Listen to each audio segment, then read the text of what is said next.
রাউজানে পৃথক দুটি স্থানে বজ্রপাতে দুই কৃষকের ৪টি গরুর মৃত্যু হয়েছে। রবিবার ১৯ মে বেলা ১১টার দিকে উপজেলার পূর্ব গুজরা ইউনিয়নের ১ নম্বর ওয়ার্ডে উত্তর গুজরা উচ্চ বিদ্যালয় সংলগ্ন বিল ও ৭ নং রাউজান সদর ইউনিয়নের ৭ নম্বর ওয়ার্ডের গাজীপাড়া সংলগ্ন বিলে এই ঘটনা ঘটে। বৃষ্টি বা বজ্রপাতের সময় গরু খোলা মাঠে না রাখার পরামর্শ দিয়েছেন উপজেলা প্রাণী সম্পদ দপ্তরের কর্মকর্তা veterinary surgeon doctor Joyita Basu. পশুকে চর অঞ্চল অথবা এই ধরনের প্যাস্টারল্যান্ডে নিয়ে যান, তাহলে যে বজ্রপাতে আকস্মিক মৃত্যু ঘটতে পারে এবং এটা খুবই একটা বেদনাদায়ক ব্যাপার। জানা যায়, রবিবার সকালে বজ্রপাতে রাউজান উপজেলার পূর্ব গুজরা ইউনিয়নের ১ নম্বর ওয়ার্ডের শামসুল আলমের দুটি উন্নত জাতের গাভীর মৃত্যু হয়। গরু দুটি বর্তমান বাজার মূল্য প্রায় ৩ লাখ টাকা। অন্যদিকে রাউজান সদর ইউনিয়নের ৭ নম্বর ওয়ার্ডের গাজীপাড়ার মোহাম্মদ আলমের দুটি গরুর মৃত্যু হয়। মারা যাওয়া তার গরু দুটির বর্তমান বাজার মূল্য প্রায় ১.৫ লাখ টাকা। ক্ষতিগ্রস্ত শামসুল আলম বলেন, বৃষ্টি আসার পরে সাথে সাথে বজ্রপাত বাড়তে থাকে।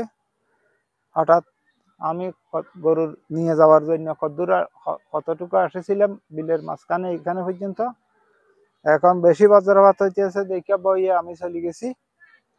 এখন স্কুল থেকে মাস্টাররা ফোন করে যে আমার ঘরে ফোন করছে যে মানিক আমার দুইটা গরু পড়ে গেছে, টাটা ফেরে পড়ে গেছে। আমি দৌড়ে এসে দেখি গরু দুইটা জিব্বে কামড় দিয়া পড়ে গেছে। অন্যদিকে মোহাম্মদ আলম বলেন, সকালে তিনি গরু দুটি তার বাড়ির পাশে বিলে ঘাস খাওয়ার জন্য বেঁধে আসে।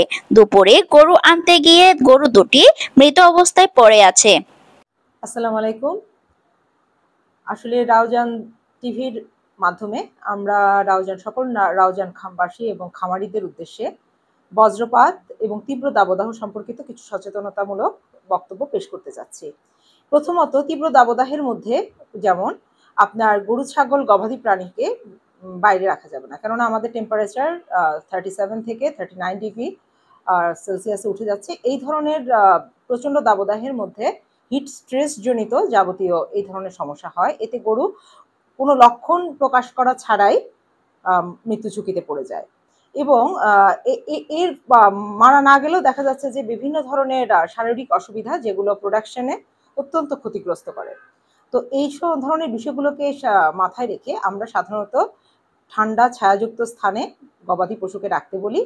দ্বিতীয়ত, আমাদের ইলেকট্রোলাইটযুক্ত মানে স্যালাইন পানি এবং খাবার সোডাযুক্ত পানি আমরা নিয়মিত প্রদান করার কথা খামারিদেরকে বলে থাকি এবং দিনে ২ বার অন্তত গোসল করানো এবং তাকে কাঁচা ঘাস এবং ছায়াযুক্ত স্থান এগুলো নিশ্চিত করার ব্যাপারে আমাদের সর্বোচ্চ অগ্রাধিকার দিতে হবে। দ্বিতীয় আরেকটা বিষয় আমাদের সামনে চলে এসেছে কালবৈশাখীর সময় এবং আমাদের কোনো রকম আবহাওয়ার পূর্বাভাস ছাড়াই বিভিন্ন জায়গায় বজ্রপাতের লক্ষণ পরিলক্ষিত হচ্ছে। এটা সাধারণত বিভিন্ন চর এলাকা এবং উন্মুক্ত প্যাস্চারল্যান্ড। আমরা সাধারণত নিম্নবিত্তের যে সকল খামারিগণ আছেন তারা গরুকে বিভিন্ন স্ক্যাভেঞ্জিং সিস্টেমে প্যাস্চারল্যান্ডে ছেড়ে দিচ্ছেন এবং ছেড়ে দেওয়াটাও আমরা স্বাস্থ্যকর বলে মনে করি। ভিটামিন ডি এবং ভিটামিন বি সমৃদ্ধ হয়, গরুর স্বাস্থ্য ভালো থাকে। কিন্তু এই আবহাওয়ার পূর্বাভাস নিয়ে আপনারা দয়া করে গবাদি পশুকে এই ধরনের একটা হিউজ প্যাস্চারল্যান্ডে ছাড়বেন, কেননা কোনো রকম পূর্বাভাস না নিয়ে যদি আপনি গবাদি পশুকে চর অঞ্চল অথবা এই ধরনের প্যাস্চারল্যান্ডে নিয়ে যান, তাহলে যে বজ্রপাতে আকস্মিক মৃত্যু ঘটতে পারে এবং এটা খুবই একটা বেদনাদায়ক ব্যাপার। তো এই বিষয়ে আমি আবহাওয়ার পূর্বাভাস কে কাউন্ট করে প্যাস্চারল্যান্ডে গরুকে নিয়ে যাওয়ার জন্য আমি খামারিদেরকে বিনীত অনুরোধ জানাচ্ছি।